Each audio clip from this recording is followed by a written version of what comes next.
1:46 y ya se encuentra con nosotros la ministra de Educación, María Abraham. Muy buenos días, ministra. Muchísimas gracias por su presencia el día de hoy aquí en Noticias 7. Muchísimas gracias a ustedes. Buenos días a todos quienes nos están viendo.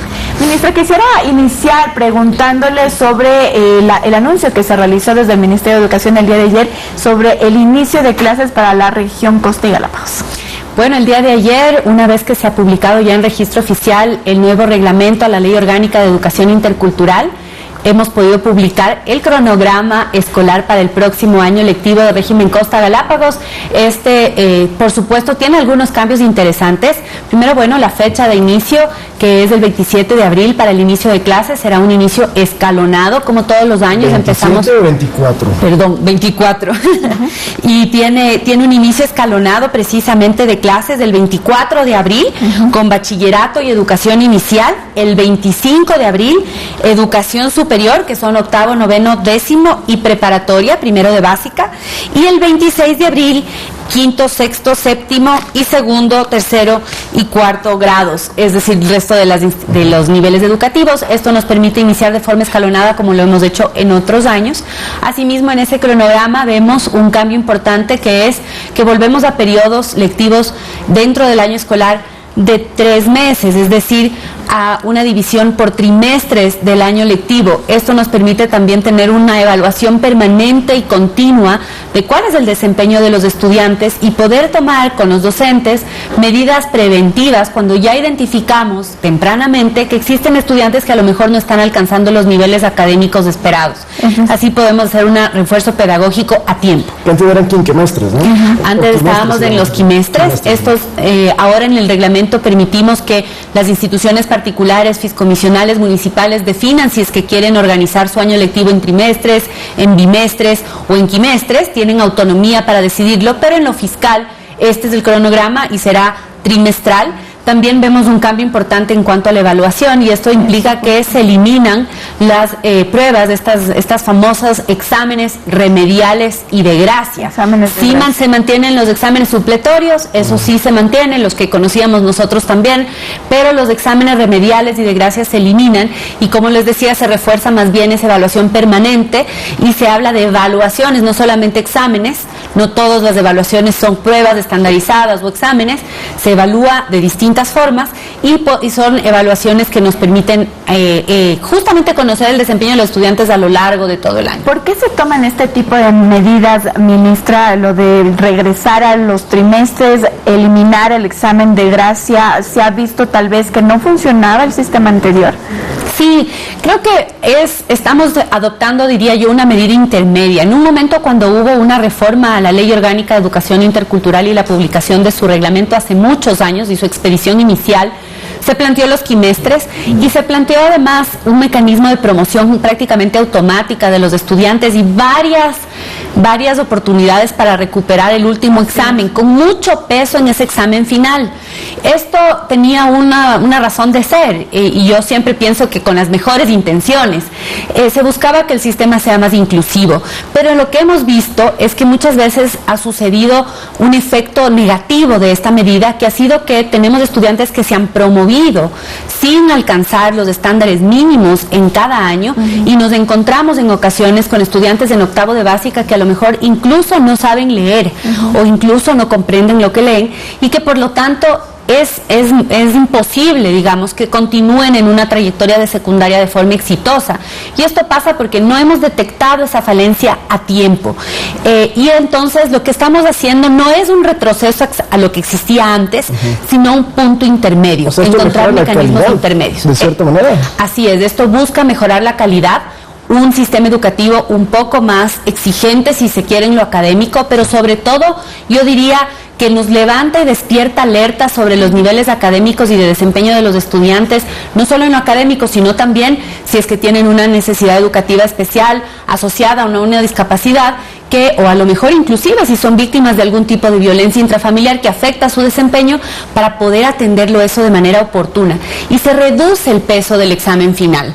¿Por qué? Porque ahora tenemos, así es, tenemos constantemente evaluaciones que van a poder recuperarse las notas a lo largo de todo el año para que de todas maneras los estudiantes puedan adquirir esas habilidades, pero tenemos que cambiar un poco esa idea de que el objetivo del sistema educativo es aprobar el año, cuando en realidad el objetivo del sistema educativo es que los estudiantes aprendan.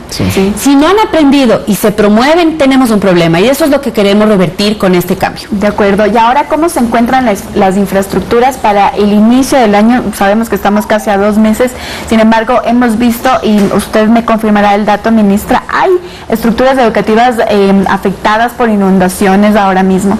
Así es. Bueno, todos los años y muy lamentablemente hay algunos cantones que tienen grandes inundaciones. Esto no es nuevo, no es de este periodo, ni mucho menos. Como vemos ahora en Daule, en Durán, muchas veces tenemos territorios completos que se inundan, no son instituciones educativas, sino todo el territorio. Esto se da porque no existen los mecanismos de drenaje de aguas lluvias suficientemente establecidos, y se debe trabajar conjuntamente con las alcaldías de esos lugares. Con ellos inmediatamente siempre nos activamos para drenar el agua en la medida de lo posible y poder sacar si hay una inundación, una afectación a la institución. ¿Pero hay un reporte del número de unidades educativas que quizás están afectadas en este momento? En este momento tenemos siempre, tenemos un reporte diario de instituciones afectadas por cualquier evento peligroso, también inundaciones. Esto se activa dentro de nuestro sistema integrado con el ECU 911 para precisamente activarnos interdisciplinarmente e interinstitucionalmente con el ECU 911, la policía, las alcaldías. Van variando. El día de hoy estamos trabajando en más o menos 16 instituciones educativas que estamos justamente atendiendo de inmediato, y sin embargo esto puede ir cambiando. Específicamente. Así es. ¿En qué provincias? Esto siempre nos ocurre, como les decía, en Guayas principalmente. Y ahora, hablando sobre ese tema, también ustedes están construyendo obras, grandes unidades educativas, repotenciadas, mejor dicho es la palabra técnica. ¿Esto se podría haber retrasado por las inundaciones porque todavía tienen unidades en la costa? Ventajosamente no hemos tenido interrupción de las obras, pero gracias por esta pregunta tan importante que tú nos mencionas. La infraestructura educativa ha recibido un mantenimiento, digamos, parcial. Son más de 12.300 establecimientos fiscales en el país. El año pasado hicimos una intervención menor a la gran mayoría de ellos, pero hicimos intervenciones integrales, es decir, una inversión ya más importante de mantenimiento, de cambio de techos, de cambios de tuberías, a más de 1.060 instituciones, y además hicimos la entrega de 16 unidades educativas completamente nuevas en distintos lugares como Guayaquil, Ventanas, Guaranda, Babahoyo, Cayambe. Estamos viendo ahí una de Cayambe. Nicolás Infante Díaz de Quevedo. Esa es la Nicolás Infante Díaz de Quevedo. Allí ven ustedes una de las obras que se inició en enero del 2022 y que culminó en diciembre, se entregó la semana pasada con el señor presidente. Estas eran obras que tenían estudios de suelos y que sin embargo no se habían realizado, y en 13 meses se intervino, se hizo una obra. El caso de esta que estamos viendo en pantalla beneficia a más de 3.000 estudiantes. Son 2 en Quevedo, la unidad Nicolás Infante Díaz, pero también la unidad educativa Quevedo, ambas de esa envergadura. Y como estas que ustedes ven ahí, tenemos la unidad educativa Malchinguí, la Dolores Cacuango, la Surupugyo. ¿Cuántas en total? En total, el año pasado hicimos 16. Estas han sido inversiones que han completado obras que quedaban inconclusas, que estuvieron abandonadas, algunas de ellas, y 7, como es el caso de la que estamos viendo en pantalla, completamente nuevas, iniciadas en enero del 2022. ¿Y este año estamos ya trabajando en 5 unidades educativas, en Naranjito, en Aloac, en Acacias, Paján y Camposano, y serán 5 más, es decir, entregaremos 10 obras de este año. ¿Qué ocurre con estas unidades educativas que aún no se han podido habilitar? Por ejemplo, entiendo que en Baba se está trabajando en nuestras infraestructuras pequeñas, que aún los estudiantes siguen teniendo clases vía Zoom. ¿Qué es lo que ocurre en este tipo de cantones o ciudades más pequeñas en donde pues todavía, insisto, hay estudiantes que no pueden ir porque aún no hay, digamos, esta intervención? Son muy pocas las ocasiones en donde hemos tenido que suspender clases presenciales luego de que volviéramos a la presencialidad al 100%. ¿Se tiene un registro de cuántas unidades? Sí, por ejemplo, en la ciudad de Guayaquil el año pasado tuvimos que suspender temporalmente las clases presenciales en 2 instituciones educativas, en este caso por temas de seguridad. Se reactivaron las clases presenciales después, ya con resguardo policial y dentro del plan Escuela Segura que trabajamos conjuntamente con la Policía Nacional. El caso de Baba es similar.